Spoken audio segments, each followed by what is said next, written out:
오늘 함께 은혜 받으실 하나님의 말씀 요한복음 13장 1절로 20절까지 말씀입니다.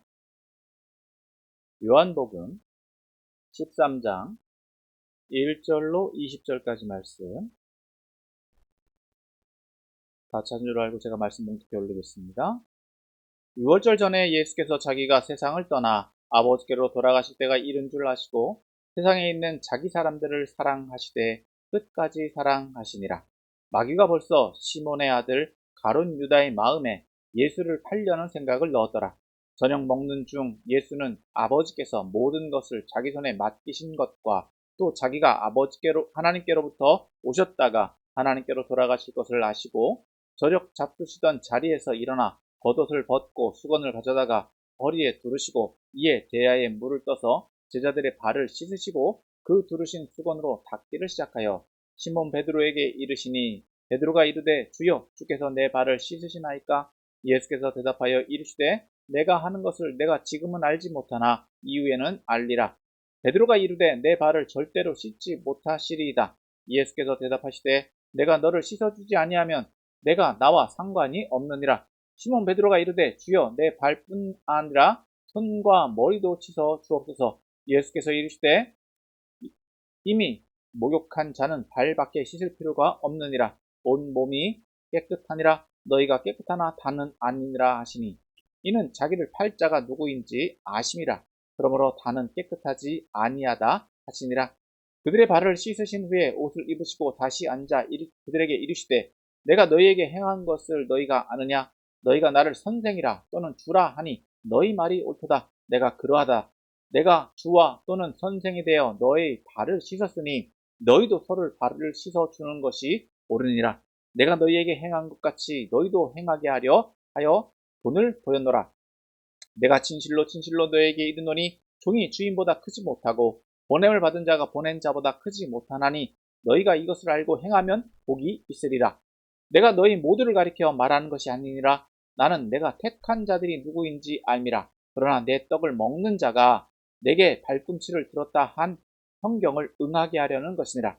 지금부터 일이 일어나기 전에 미리 너에게 일러둠은 일이 일어날 때에 내가 그인 줄 너희로 믿게 하려 함이로라.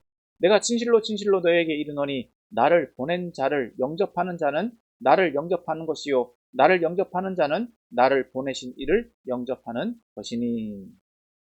아멘. 할렐루야. 지난 주간도 주님 안에서 승리의 삶 사시다가 오늘도 거룩한 주일 주 앞에 나오신 여러분을 환영하고 축복합니다. 이제 오늘부터 요한복음 13장 말씀을 들어가는데 오늘 이제 13장부터 17장까지는 큰 한 달락에 해당합니다. 예수님의 마지막 만찬과 함께 예수님의 가르침이 전개되고 있는데 오늘 본문은 특별히 이제 예수님이 제자들의 발을 씻기신 내용이 담겨져 있습니다. 자, 오늘 본문 1절에서부터 3절은 서론 부분에 해당할 수 있고요.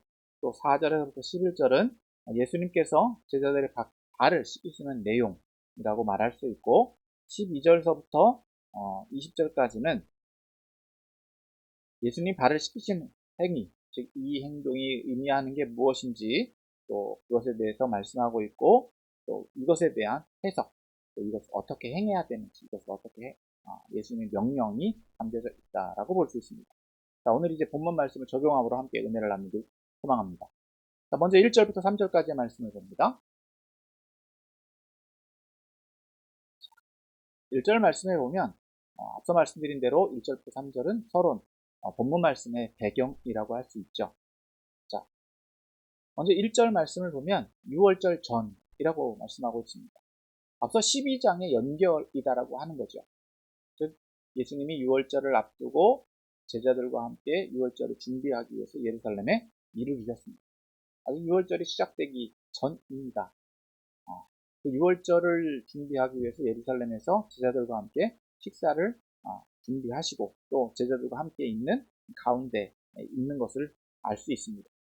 자, 여기서 예수님의 어떤 배경, 예수님의 상황, 예수님의 개인적인 상황을 본다면 예수님께서 또 주변 상황을 본다면 1절에서 예수께서 자기가 세상을 떠나 아버지께로 돌아가실 때가 이른 줄 아시고, 자, 예수님의 사역의 핵심은 어디에 있느냐?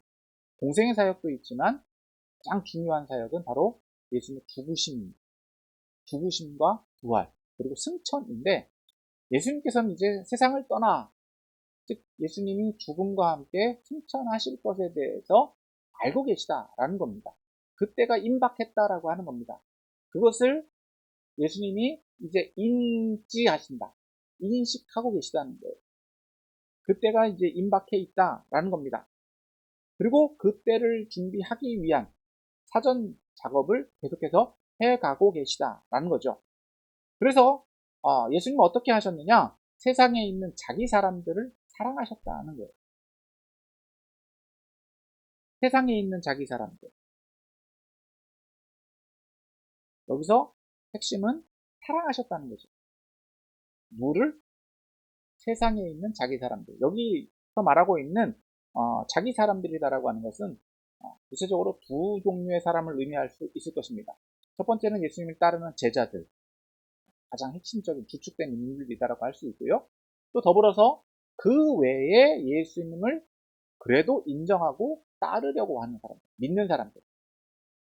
앞에서 이제 12장에서 보면 예수님 환영했던 사람들과 또 예수님의 사역을 통해서 예수님 믿었던 사람들 있죠. 공식적으로 드러내지는 못했지만, 공개적으로 예수님 믿는다라고 인정하지는 못했지만 그래도 믿는 사람들이 있었다라는 겁니다. 그러니까 이 두 종류의 사람들에 대해서 예수님은 어떻게 하신다고요? 사랑하셨다.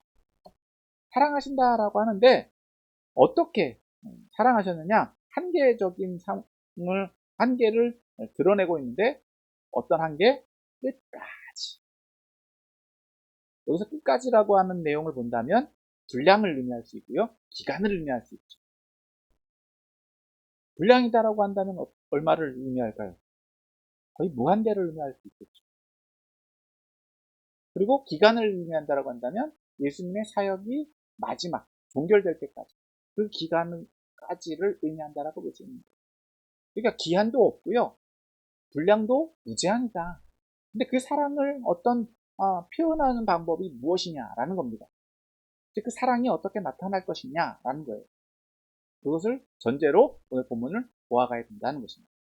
자, 그런 배경이 있는 반면 2절에 보면 어떤 또 다른 반대적인 상황이 일어났느냐? 2절을 같이 봅니다. 시작. 마귀가 벌써 시몬의 아들 가룟 유다의 마음에 예수를 팔려는 생각을 넣었더라. 예수님은 제자들, 즉 자기 사람들을 사랑하시는데 반대로 마귀는 어떻게 한다고요? 예수님을 배반하려고 하는 사람을 찾아서 그 마음 가운데 그 마음을 집어넣었더라. 자, 2절을 잘 보면은요, 마귀가 행동한 것처럼 보여줘요. 그런데 이 본문을 잘 보면 이미 이 마귀가 틈타는 상황이 누구에게 있다? 가룟 유다에게 전제되어 있기 때문에 마귀가 역사한다라고 볼 수 있는 겁니다. 가룟 유다가 그런 마음이 없었다라고 한다면 마귀도 역사할 수 있다 없다? 없다는 거예요. 마귀가 역사를 하더라도 가룟 유다가 그것을 반대하고 방어하고 있었다라고 한다면 거기에 휘둘리지 않는다는 겁니다. 그런데 예수님을 팔려는 생각의 근원이 어떤 생각이다? 마귀적인 생각이다 라는 거예요. 실질적으로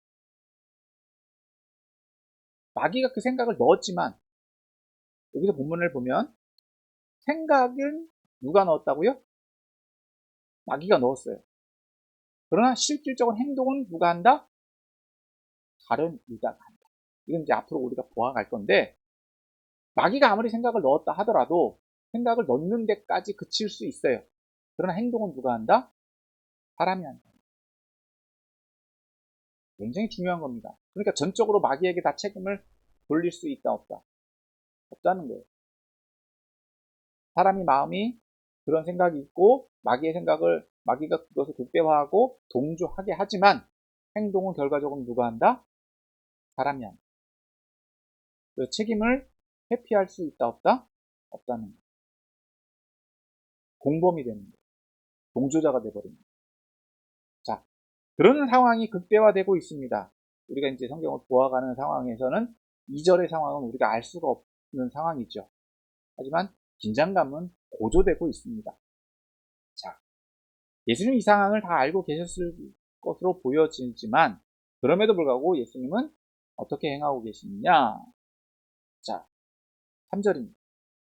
3절 또 같이 읽습니다. 시작. 저녁 먹는 중 예수는 아버지께서 모든 것을 자기 손에 맡기신 것과 또 자기가 하나님께로부터 오셨다가 하나님께로 돌아가실 것을 아시고, 그러니까 1절, 2절을 다 요약하고 있는 거예요. 반대로 2절의 상황이 반대로 예수님도 어떻다고요? 하나님의 계획도 알고 있고 마귀의 계획도 알고 있어요. 그런데 그 모든 것을 누구에게 맡겨주셨다? 자기에게 맡겨주셨다. 똑같이 악한 생각을 하고 악한 행동을 할 수 있지만 그 구체적인 행동은 누가 한다? 내가 한다는 거예요. 동일하게 예수님도 하나님의 사역, 하나님의 행동, 하나님이 주신 사명을 감당하는 것, 그것을 맡김을 받았습니다. 그것을 다 알고 계시다는 거예요. 그리고 또 자기가 하나님께부터 오셨다가 하나님께로 돌아가실 것, 그 모든 앞으로 일어날 것도 다 알고 계시다. 그런 상황이 지금 전제되어 있다는 겁니다. 자, 그런 행동, 그런 상황 가운데서 예수님은 어떻게 하시느냐? 4절입니다. 4절, 5절 같이 봅니다. 시작. 저녁 잡수시던 자리에서 일어나 겉옷을 벗고 수건을 가져다가 허리에 두르시고 이에 대야에 물을 떠서 제자들의 발을 씻으시고 그 두르신 수건으로 닦기를 시작하여. 자, 4절부터 11절에는요, 예수님이 제자들의 발을 씻기시는 내용이라고 할 수 있습니다. 자, 그 가운데 오늘 이제 4절, 5절은 예수님이 실질적으로 제자들의 발을 씻겨주시는 내용이죠. 자, 앞서 말한 것처럼 저녁 잡수시던 자리입니다. 그 자리에서 예수님은 겉옷을 벗으시고 수건을 가져다가 허리에 두르셨다라고 말합니다. 자, 여기서 보면은요, 제 발을 씻기는 장면 언급되는데, 먼저 발을 씻겨준다라고 하는 것은요, 굉장히 낮은 행동입니다. 유대인들에게도 노예가 두 종류의 노예가 있어요. 유대인 노예가 있고요, 유대인 종이 있고요, 이방인 종이 있습니다. 근데 유대인 노예에게는, 유대인 종에게는 이 발을 씻기는 행동을 시키지 않아요. 누구에게 시킨다고요? 이방인 노예, 더 낮은 하층에게 이 일을 시키더라. 그리고 더불어서 이 행동을 또 누구에게도 시키느냐? 아내와 자녀들에게 시킵니다. 이게 더 낮은 일이다라고 하는 거죠. 유대인 노예는 그래도 존중받아요. 그러니까 얼마나 지금 예수님이 지금 행동하시는 이 행동이 어떤 의미를 가지고 있는지를 봐야 된다. 유대인 제자들 입장에서는 예수님이 하시는 이 행동이 어떻게 보면 굉장히 부담이 되는 행동일 수 있다는 거예요. 그래서 겉옷을 벗고 수건을 가져다가 허리에 두르셨다라고 하는 건 우리가 일반적으로 오늘 우리 상황에서는 뭐 그냥 이해될 수 있는 거로 보여지잖아요. 수건을 허리에 두르는 게 뭐 별 의미가 없어 보이지만, 이것은 수건을 두른다라고 하는 것, 허리에 두른다라고 하는 것은요, 굉장히 이 행동이 낮은 행동이다, 굴욕적인 행동이다라고 하는 걸 의미한다는 거예요. 이것이 정말 엄청나게 저급한 일을 감당하는 것이다. 수건을 두른다라고 하는 것. 그래서 그것을 행동하고 계시다. 실질적으로. 그래서 대야에 물을 떠서 제자들의 발을 씻겨주시는 행동이 제자들에게 있어서는 예수님이 굉장히 이방인 노예들이 할 법한, 그리고 집안에서 가장 저급한 일을 감당해 나간 아내들이나 아이들이 해야 할 일들을 예수님이 혼수행하고 계셨다라는 거예요. 그리고 발을 닦으시고 수건을 닦아주셨다라는 것이죠. 자, 이런 행동에 대해서 누구도 반대하지 못하는데, 자, 6절에 보니까 반응이 한 사람 나옵니다. 같이 읽습니다. 시작. 시몬 베드로에게 이르시니 베드로가 이르되 주여 주께서 내 발을 씻으시나이까. 베드로만이 이제 거부하는 행동을 합니다. 앞서 말한 대로 이 베드로가 예수님에 대해서 이것을 이렇게 말할 수밖에 없었던 것은 예수님의 이런 발을 씻겨주는 행동에 대한 부담감이 없기 때문이 있다라고 하는 거죠. 굉장히 염려되는 행동이라고 볼 수 있는 겁니다. 자, 이런 베드로의 말에 대해서 예수님 어떻게 말씀하시느냐? 7절입니다. 예수께서 대답하여 이르시되 내가 하는 것을 내가 지금은 알지 못하나 이후에는 알리라. 분명히 드러난 행동은 가장 낮은 행동이고 가장 감당하기 어려운 행동이지만 지금 예수님이 이 행동을 하시는 것을 지금 그 의미를 제자들은 알지 못한다. 하지만 지금이 지나고 나면 알게 될 것이다 라고 말씀해 주시는 거죠. 자, 8절도 봅니다. 자, 베드로가 이르되 내 발을 절대로 씻지 못하시리이다. 예수께서 대답하시되 내가 너를 씻어주지 아니하면 내가 나와 상관이 없느니라. 자, 베드로는 철저하게 거부합니다. 앞서 말했죠. 이 행동이 의미하는 게 뭔지 베드로는 알고 있었기 때문이다라고 하는 거예요. 하지만 그럼에도 불구하고 예수님은 이 행동이 의미하는 게 또 다른 의미가 있기 때문에 이 행동을 할 수밖에 없다라는 거죠. 그래서 예수님은 구체적으로 뭐라고 또 강하게 말씀하시느냐? 씻어주지 않으면 내가 나와 상관이 없다. 관계가 없다는 거예요.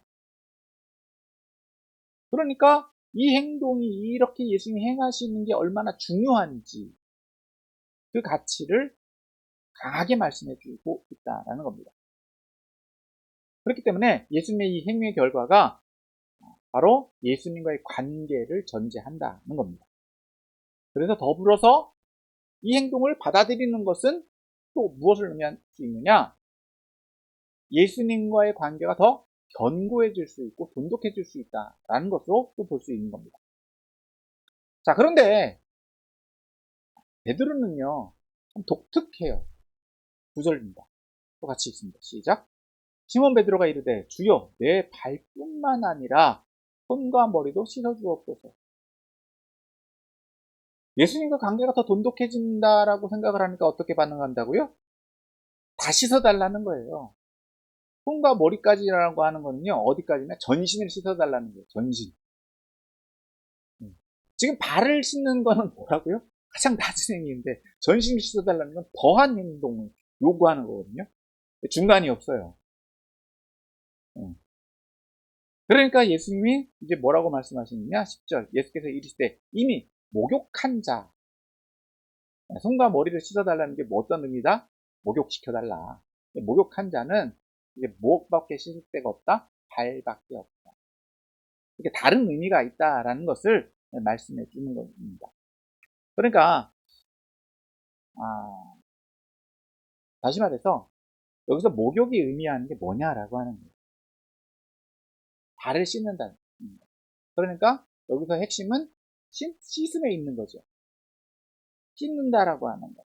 말 그대로 목욕은 전신을 씻는 거고 발을 씻는 것은 세족, 발 일부분을 씻는 것을 의미하는데 이것을 조금 더 의미론적으로 간다면 죄의 용서와 세례라는 의미로 우리가 좀 이해할 수 있을 것입니다. 그러니까 예수님을 믿고 따르는 결단을 의미하는 게 뭐냐면 구원받음, 즉 목욕한다라고 하는 의미로 볼 수 있죠. 그러면 세족이 의미하는 건 뭐냐? 말 그대로 일부분만 닦는 거잖아요. 부분적인 청결, 지속적인 청결을 의미한다라고 한다면 우리가 다 씻었다라고 하더라도 일상에서 얻어지는, 즉 발을 씻는 것은 일상에서 우리가 나갔다가 들어와서 일상생활을 하고 집에 들어와서 또 청결한 생활을 하기 위한 준비, 또 과정이잖아요. 과정인데 그러니까 우리가 일상 세례를 받고 구원받은 상황 속에서도 어떻게 될 수 있다? 무심결에 또 알고도 또 모르고도 지은 죄가 있을 수 있기 때문에 그 청결을 의미하는 즉 회개를 의미한다라고 볼 수 있는 겁니다. 그러니까 결과적으로 죄에 대한 용서가 전제되어 있다라고 하는 거예요. 더불어서 그렇기 때문에 목욕과 세족은 하나님 나라에서 누리게 되는, 하나님 나라를 누리는 과정을 의미할 수 있다라고 하는 겁니다. 더불어서 예수님과 상반된다라고 하는 것, 그것은 예수님과의 관계가 지속적으로 연결되어 있다라고 하는 것을 볼 수 있다라는 겁니다. 그렇기 때문에 이것을 세례와 좀 더 이제 다시 한번 정리해서 말씀드리면, 세례는 말 그대로 전신을 씻는 거잖아요. 그래서 신학적으로는 좀 많은 논쟁들이 있습니다만, 저희는 이제 물 세례, 전신 침례를 의미하죠. 말 그대로 목욕하는 거, 머리부터 발끝까지. 그런데 다른 교단이나 다른 쪽에서는 부분 세례를 이해를 합니다만, 그것도 동일한 의미를 가지고 있다라고도 얘기를 해요. 반대로 반대라기보다는 좀 더 연결해서, 그렇다고 하면 세족은 뭘 의미하냐? 말 그대로 앞서 말한 것처럼 세례와 같은 청결, 정결 의식을 의미한다. 그러니까 우리가 늘 어떻게 해야 된다고요? 예수님과의 관계를 돈독할 수 있는 세족이 필요하다. 회개가 필요하다라고 하는 거예요. 그런데 오늘 10절 후반부에는 예수님이 단서를 말씀해 주시는데, 너희가 깨끗하나 다는 아니. 좀 별개적인 얘기예요. 앞에 문장과는 조금 구분되는 얘기인데, 즉 예수님이 그들을 다 씻어주셨다라고 하는 것을 볼 때 어떻다고요? 예수님이 다 정결케 하셨다라고 하는 거예요. 근데 다는 아니다라고 하는 단서를 달았다라고 하는 것은 이제 11절에서 말합니다. 이는 자기를 팔자가 누구인지를 아십니다. 12명 다 예수님이 깨끗하게 하셨음에도 불구하고 어떻다고요? 여전히 배신자가 그 배신의 마음을 바꾸지는 않습니다. 그래서 그러므로 다는 깨끗하지 아니하다 하십니다. 그러니까 예수님이 아무리 회개를 제자들에게 회개를 또 요구하고, 또 예수님이 죄를 사해 주시고 용서해 주셨다 하더라도 안 바뀌는 사람이 어쩔 수 없더라. 어쩔 수 없다. 그것을 말씀해 주고 있다는 것입니다. 자, 이제 12절서부터 이제 20절까지의 말씀을 보면, 예수님이 이제 그 자신이 이제 행하신 행동에 대한, 이 세족에 대한, 발을 씻어주신 것에 대한 의미를 설명해 주십니다. 자, 먼저 12절 봅니다. 그들의 발을 씻으신 후에 옷을 입으시고 다시 앉아 그들에게 이르시되 내가 너에게 행한 것을 너희가 아느냐 질문하시죠. 그러면서 13절 너희가 나를 선생이라 또는 주라 하니 너희 말이 옳도다. 내가 그러하다. 내가 주와 또는 선생이 되어 너희 발을 씻었으니 너희도 서로 발을 씻어주는 것이 옳으니라. 내가 너희에게 행한 것 같이 너희도 행하게 하려 하여 본을 보였노라. 그러니까 예수님이 지금 이 행동을 하신 이유, 목적이 어디 있다고요? 같이 행하라는, 본이 되게 하기 위해서 먼저 모범을 보이셨다라는 겁니다. 즉 제자들이 예수님을 선생이라고 부르고 또 주라고 부른다라고 한다면, 내가 먼저 본을 보였다라고 하는 것, 내가 먼저 행동한 것을 제자들이 어떻게 해야 된다고요? 따라 행해야 되겠죠. 내가 너희를 용서해줬다라고 한다면 너희끼리 어떻게 하라? 용서해줘라. 내가 너희의 발을 씻어준 것처럼 내가 서로를 어떻게 하라고요? 섬겨라. 겸손하게. 즉 예수님이 행하신 섬김, 즉 사랑을 제자들끼리도 행하도록 하기 위해서 본을 보이셨다라고 하는 겁니다. 그러면서 이제 예수님은 16절부터 20절까지 이렇게 또 말씀하십니다. 자, 16절 먼저 봅니다. 16절, 17절 같이 봅니다. 시작. 내가 진실로 진실로 너에게 이르노니 종이 주인보다 크지 못하고 보냄을 받은 자가 보낸 자보다 크지 못하니 너희가 이것을 알고 행하면 복이 있으리라. 자,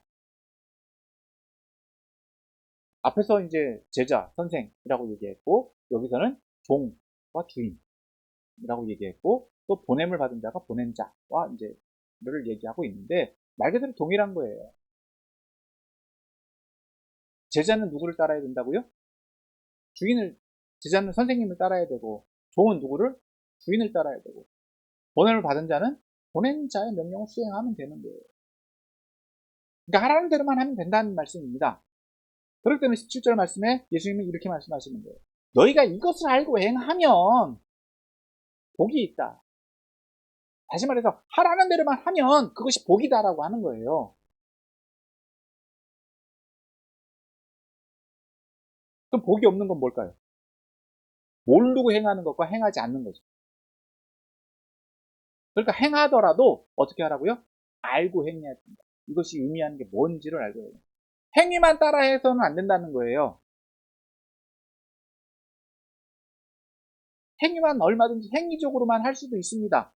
그러나 이 의미, 이것을 왜 해야 되는지, 또 어떻게 해야 되는지, 이것이 가지고 있는 의미가 무엇인지를 알고 행하는 것이 어떻다고요? 복이 된다. 이렇게 말씀하고 있는 겁니다. 그래서 말씀을 행하라 라고 말씀하시는 거고, 더불어서 18절 말씀 또 계속해서 말씀하십니다. 내가 너희 모두를 가리켜 말하는 것이 아니라 나는 내가 택한 자들이 누구인지를 압니다. 그러나 내 떡을 먹는 자가 내게 발꿈치를 들었다 한 성경을 응하게 하라는 것입니다. 굉장히 이거는 경고의 말씀입니다. 예수님 분명하게 다 제자들에게 이 말씀을 주셨지만 그럼에도 불구하고 누가 있다? 말 안 듣는 사람이 있다는 거예요. 나는 내가 택한 자들이 누구인지 안다.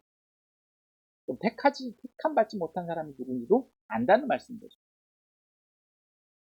여기서 내 떡을 먹는 자라고 하는 것은 공동체를 의미합니다. 같이 떡을 나누는 사이를 의미해요. 친밀한 사이죠. 그런데 내게 발꿈치를 들었다라고 하는 것은요, 대신을 의미합니다. 가장 가까운 사람, 가장 돈독한 사람, 같은 밥을 먹는 사람 사이를 의미해요. 가장 친밀한 사이인데 이 사람들 가운데에서 어떻게 된다고요? 발꿈치를 든다. 딴 데로 나간다는 거예요. 원한을 가지고 있거나 또 경멸하거나 또 배신한다는 의미를 담고 있습니다. 그러니까 누구가 어떤 사람, 즉 가룟 유다가 그런 마음을 갖고 있는지를 예수님 분명히 알고 계시다. 그러니까 가룟 유다가 예수님에 대한 경멸의 마음을 갖고 있든지 아니면 배신의 마음을 갖고 있든지 원한의 마음을 갖고 있다라고 하는 것을 예수님은 알고 계시다 하는 것입니다. 그리고 이것은 이미 성경에 예언되어 있는 말씀입니다. 자, 그럼에도 불구하고 예수님은 이제 19절, 20절 또 계속해서 이렇게 말씀하십니다. 자, 지금부터 일이 일어나기 전에 미리 너에게 일러둠은 일이 일어날 때 내가 그인 줄 너희로 믿게 하려 함이로라. 자, 지금 앞에서 지금 이 행위를 한 목적과 또 이렇게 지금 가룟 유다를 지적하는 듯한 제자들의 입장에서는 이게 예수님의 말씀이 생뚱맞게 들릴 수 있는 거예요. 그런데 이렇게 미리 사전에 다 말씀해 주신 거는 이후에 예수님이 이미 다 알고 계셨음에도 불구하고 그것을 감당하셨다라고 하는 것을 제자들이 생각나게 하기 위해서 미리 다 말씀해 주고 계시다라는 겁니다. 그리고 결과적으로는 너희를 믿게 하려 하면 예수님의 말씀으로 예수님의 말씀이 성취되었다라고 하는 것을 믿게 하기 위해서다라는 겁니다. 그리고 결정적으로 이제 20절 말씀. 자, 같이 봅니다. 시작. 내가 진실로 진실로 너희에게 이르노니 나를 보낸 자를 영접하는 자는 나를 영접하는 것이요 나를 영접하는 자는 나를 보내신 이를 영접하는 것입니다. 예수님 굉장히 강조하시는 내용 수차례 말씀하신 거죠. 나를 영접하는 것은 곧 누구를 영접하는 것이다? 나를 보내시니 곧 하나님. 나는 누구를 대변해서 왔다? 하나님 대변해서 왔다. 자신을 드러내기 위해서 온 것이 아니다라고 수차례 말씀하고 계세요. 즉 예수님을 영접하는 것의 의미가 무엇인지를 말씀해 주고 계시다. 그러니까 예수님 거절하는 것은 곧 누구를 대적하는 거다? 하나님을 대적하는 거다. 그러니까 계속해서 기회를 주고 계신 거예요. 예수님 믿을 수 있는 기회, 예수님을 다시 한번 돌이킬 수 있는 기회를 주고 계시다. 그런 것입니다. 자, 오늘 이 말씀을 가지고 오늘 저와 여러분들에게 또 동일하게 적용해 보기를 원합니다. 첫 번째, 앞서 말씀드린 대로 발을 씻어준다라고 하는 의미가 뭐냐. 자, 예수님이 이 발을 씻어주는 행동 왜 하셨다고요? 금방 들었잖아요. 자, 다시 한번 정리합니다. 발을 씻어준다라고 하는 의미가 뭐라고요? 섬김이에요. 가장 낮은 역할. 청결하게 하기 위한 역할. 깨끗하게 하기 위한 역할. 능력 있는 사람이 하는 거라고요? 가장 낮은 자리에 있는 사람이 하는 거라고요? 가장 낮은 자리에 있는 사람이 하는 거라고요. 자기는 없어지고요. 발을 씻어준 사람만 높아지는 거예요. 이 사람이 건강을 위해서. 자기가 건강하는 게 아니라 다른 사람의 건강을 위해서 하는 거예요. 섬김의 모습이라고 하는 거죠. 근데 그 섬김의 모습을 어떻게 하라고요? 서로 행하라. 누구도 높아지기보다 낮아지라는 거예요. 낮아져서 서로를 이해하고 용서해 주라는 거예요. 그럼 마땅히 이것을 행하는 것이 옳다? 옳지 않다? 옳다는 거죠. 그런데 오늘날 우리의 삶을 보면 섬김의 모습은 있는데 이 의미를 알면서도 어떻게 되려고 하느냐? 늘 우리는 주인이 되려고 하는 경향이 많지 않느냐라고 합니다.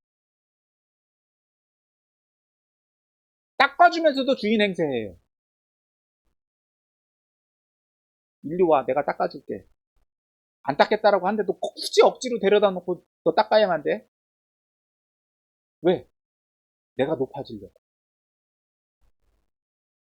내가 너 닦아줬지? 나도 섬긴 거야. 여러분, 이게 섬기는 겁니까? 그 사람을 섬긴다라고 하는 것은 그 사람의 약점을 보완해 주는 거예요. 그 약점을 감싸주는 거예요. 근데 굳이 우리는요, 생색내요. 내가 너 닦아줬어? 내가 얼마나 대단한 일을 한 거. 여러분, 그 행위는요, 그렇게 대단한 일이 아닙니다. 가장 천한 일이고, 안 해도 돼요, 사실은. 하지만, 섬기는 모습에 있어서는요, 마땅히 필요한 일이에요. 필요한 일이에요. 그런데 그것을 드러낼 일이 아니다. 여러분, 회개한다라고 하는 거, 내가 회개하는 것 같죠? 내가 회개하는 게 아니에요. 회개는 마땅한 거예요. 왜? 내가 예수님과의 관계를 유지하기 위해서는 회개는 필수 불가결이에요. 근데 마치 내가 회개하는 게 대단한 것처럼. 가끔 텔레비전에 보면 대단한 목사님들 나와가지고 우리 회개합니다. 여러분, 우리가 다른 성경에서 봤잖아요. 우리 회개는 어떻게 하는 거라고요? 골방에 들어가서 무릎 꿇고 하나님과 돈독하게 보여주는 게 아니에요. 우리가 지은 죄가 얼마나 많은데 그 죄를 갖다가 여러분 드러낸다라고 하는 거, 여러분 엄청나게 수치스러운 거 아닙니까? 물론 그것을 대중 앞에서 대려놓고 내 얘기한다는 것 자체는 어떻게 대단해 보여요. 근데 그게 쇼가 돼서는 안 된다는 거예요. 이것을 알고 행해야지 복이 되는데 이걸 갖다 이용해 먹으려고 하면 이건 뭐가 된다고요? 자기가 드러나는 거잖아요. 예수님을 선생이라고 부르고 예수님을 주이라고 부르고 우리가 마땅히 보냄을 받았다라고 한다면 보냄 받은 대로 행하면 되는 거예요. 자, 쉽게 설명할게요. 하라는 대로만 하면 돼요.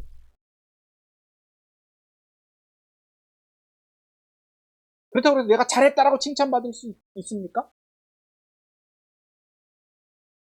하라는 대로 행한 것, 그건 기본이에요, 기본. 그건 잘한 게 아니에요. 그건 마땅한 거예요. 근데 그 마땅한 걸 해놓고도 잘했대. 그게 뭐가 같다고요? 내가 주인이다라고. 내가 인정받고 싶다는 거. 나 좀 봐주세요라고 하는 거. 지금 다 보고 계세요. 근데 그 결과는 언제라고요? 끝에. 지금이 아니라. 문제가 있으면 예수님 지적하시죠. 하면 지적하시죠. 잘하라고. 근데 우리는 항상 그 결과를 인정받고 싶어요. 그건 인간적인 욕심이기도 해요. 그걸 완전히 부정할 수는 없습니다. 그러나 마땅히 우리가 행해야 될 것을 행하는 것은 당연한 일이다. 그 당연한 일을 잘하는 것도 당연한 일이다. 여러분 기계를 보십시오. 기계. 우리가 만들어 놓은 기계들, 선풍기는 어떻게 해야 됩니까? 바람을 잘 내야 되죠. 그럼 잘 나온다고 얘를 칭찬해주면 얘가 더 잘합니까? 물론 이런 얘기도 있죠. 칭찬은 고래도 춤추게 한다. 예, 칭찬해주면 잘해요. 근데 기계는 마땅히 자기 역할을 잘하면 그걸로 끝이에요. 자기 역할을 못하면 고장난 거죠. 고장났으면 어떻게 해야 돼요? 고쳐야죠. 근데 예전에는 고쳐서 썼어요. 근데 지금은 물건이 많으니까 어떻게 해요? 버려요. 새로 사요. 왜? 대체할 게 많잖아요. 여러분 이렇게 하나님 우리를 사용하신다. 여러분 얼마나 우리가 소모품으로 여겨지겠습니까? 그러나 하나님은 우리를 소모품으로 여기지 않으신다는 거예요. 우리를 사랑하시고 우리를 감싸주시고 우리를 존중해 주시고 우리를 인정해 주시더라. 왜? 하나님 자녀니까 하나님 자녀답게 사용하시려고. 그 마땅한 가치를 우리가 하나님 자녀라고 한다면요. 그 자녀로서의 가치를 드러내게 하기 위해서 그래야지 우리가 인정받는 거예요. 이거 당연한 거를 해야지 어떻다고요? 내가 존중받잖아요. 근데 내가 그 가치를 못하면서 내가 이런 사람인데 라고 한다면 뭐가 되겠습니까? 그건 허영이잖아요. 허세잖아요. 마땅한 능력도 행하지 못하면서 내가 이런 대우만 받아야 되겠습니다. 나는 이런 존재입니다. 인정만 해주십시오. 이러면 된다는 겁니까? 여러분 이거 조심해야 돼요. 우리가 너무나도 오만하고 교만한 게 너무 많아요. 마치 내가 다 하는 것처럼. 물론 우리가 노력해서 얻어지는 성취도 있습니다. 마땅히 우리가 행해야지 되는 일들이 있어요. 그러나 그 능력을 누가 주셨느냐는 거예요. 그 능력의 근원은 분명하게 내가 가지고 있는 나에게 이런 일들을 감당할 수 있도록 하나님이 능력을 주셨습니다. 내가 하는 거지만 그 능력의 근원은 누구 거다? 하나님 거다. 그러니까 누구야 영광을 받으셔야 되느냐? 하나님 영광을 받으셔야 돼요. 당연한 거예요. 그럼 다 누가 영광을 취하려고 한다고요? 내가 취하는 내가 이렇게 큰 교회 이루었고 내가 큰 사업체 이루었고 내가 다 한 것처럼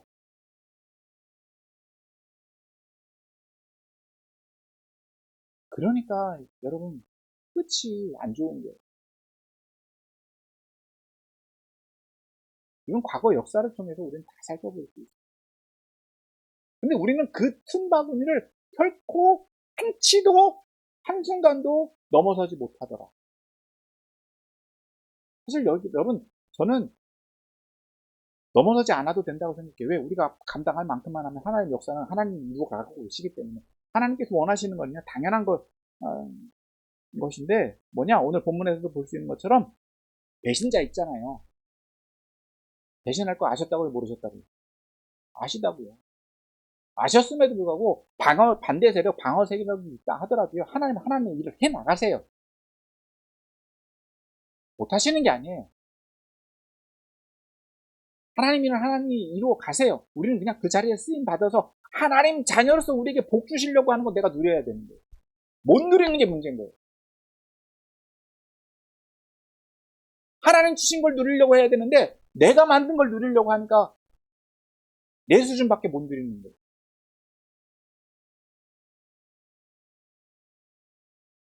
그러니까 우리는 누구 걸 누리는 게 더 좋다? 하나님 주신 걸 누리는 게 더 좋잖아요. 거기에 가치를 둬야 되는데 하나님 주신 복에 대해서는 우리가 뭘 가치를 주지 않으니까 그게 복이라고 생각을 한다 안 한다. 안 하니까 자꾸 외면하는 거예요. 그렇게 예수님을 영접할 수 있다 없다. 예수님 영접 못하는 거예요. 예수님이 주신 게 복이다라고 하는 걸 이해하고 인지하고 그걸 그 사이에 들어가면 어떻다고요?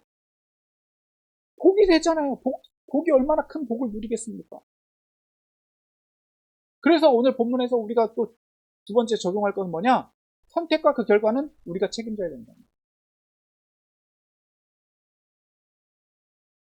하나님 충분히 기회를 주고 계세요. 예수님 통해서 계속해서 오늘 본문에서 3번씩이나 다 듣게 하셨잖아요.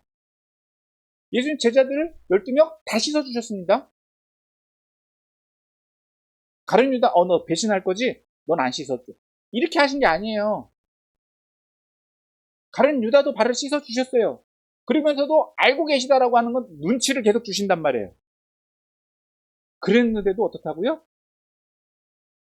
듣는다, 안 듣는다? 안 들어요. 오히려 지금 엉뚱하게 베드로는 엉뚱한 얘기 하잖아요. 못이 안 씻을래요 했다가 너 나랑 관계 없어 그러면 다 씻어주세요. 엉뚱한 데로 가요. 여러분 우리가 믿음도요 이렇게 엉뚱한 데로 나갈 수도 있어요.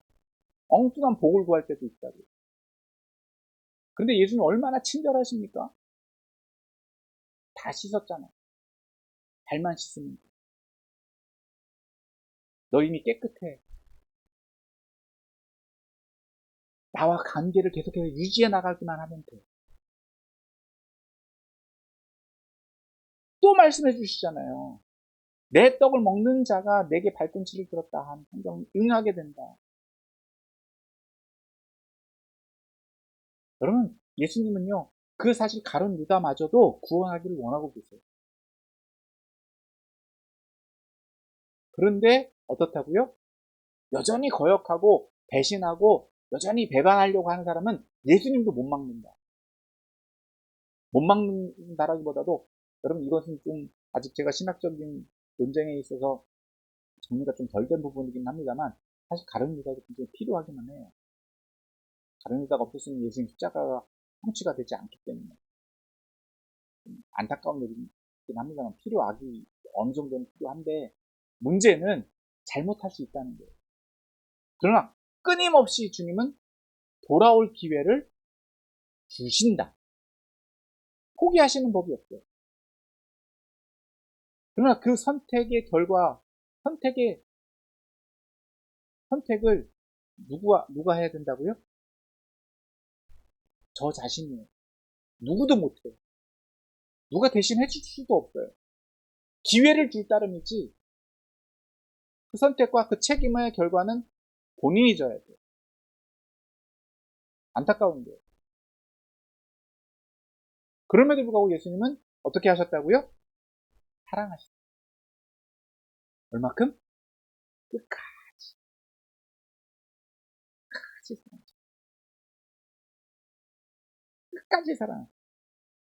여러분 사실 가룟유다가 회개하고 돌아왔으면 인류 역사는 바뀌었을 거예요. 가끔 그런 생각도 해봐요. 가룟유다가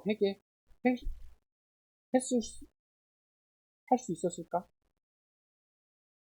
회개했다라고 하는 예수님 용서해 주셨을까? 해주셨을까요? 안 해주셨을까요?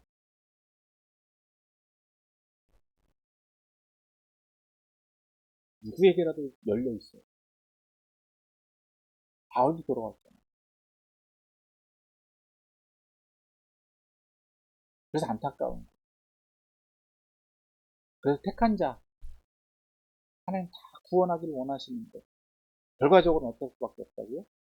극단적으로 가버리면 어쩔 수 없이 자기가 자기의 죄의 값을 치를 수밖에 없다. 또 우리가 중요하게 생각해야 되는 거 우리가 마귀에게 책임 전가하는 경향이 있어요. 근데 마귀의 역할이 그거예요. 악한 생각을 주는 거, 하나님 거절하게 만드는 거, 하나님 거역하게 만드는 거. 철저하게 그 역할에 충실합니다. 그러니까 마귀한테 책임을 전가할 필요가 있다, 없다? 없다. 내가 악하기 때문에, 내가 부족하기 때문에, 내 아이의 연약함, 하나님 선택할 수 있게 동일하게 주셨단 말이에요. 그런데 문제는 내가 무엇을 선택한다? 내 선택이에요. 마귀를 선택할 거냐, 하나님 선택할 거냐. 그래서 책임을 누가 지는 거라고요? 내가 지는 거예요. 여러분, 그러니까 기왕이면 무엇을 선택하시기를 원합니다. 무엇을 선택해야 될까요? 하나님 선택해야죠.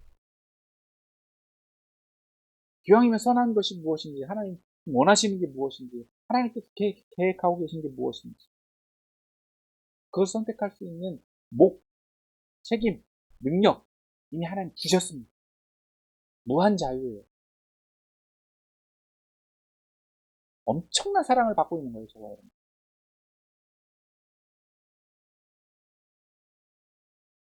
그렇기 때문에 여러분, 항상 자유에는요, 책임이 따르고요, 거기에 대한 결과도 따라와요. 그것을 잘 생각하셔가지고 여러분 삶에, 믿음에 적용해야 될 줄 믿습니다. 오늘 말씀 정리합니다. 오늘 본문은 예수님이 6월절을 준비하시면서 자신의 죽음이 임박해 있음을 아시고 예수님의 자신들의 제자들에게 본을 보이셔서 제자들의 발을 닦아주셨고 또 그 섬기는 모습을 서로에게 행하도록 말씀하신 내용이 있습니다. 더불어서 마귀가 아무리 부정적인 생각을 넣더라도 선택의 책임, 선택의 결과는 우리가 져야 할 수밖에 없어요. 더불어서 우리가 선택할 수 있는 것은 무엇을 선택하라? 예수님 따를 것. 예수님 따를 것과 마귀 생각을 따를 것. 그 선택의 책임 또한 저와 여러분들에게 있다라는 것을 기억하시고 무엇보다도 예수님 따라 행하여서 예수님 주신 복을 누리고 그 복 안에서 하나님 나라를 하나님 백성으로서 살아가는 또 하나님 나라에 이르기까지 주님과 동행하는 저와 여러분들 다 되시기를 예수님으로 축원합니다.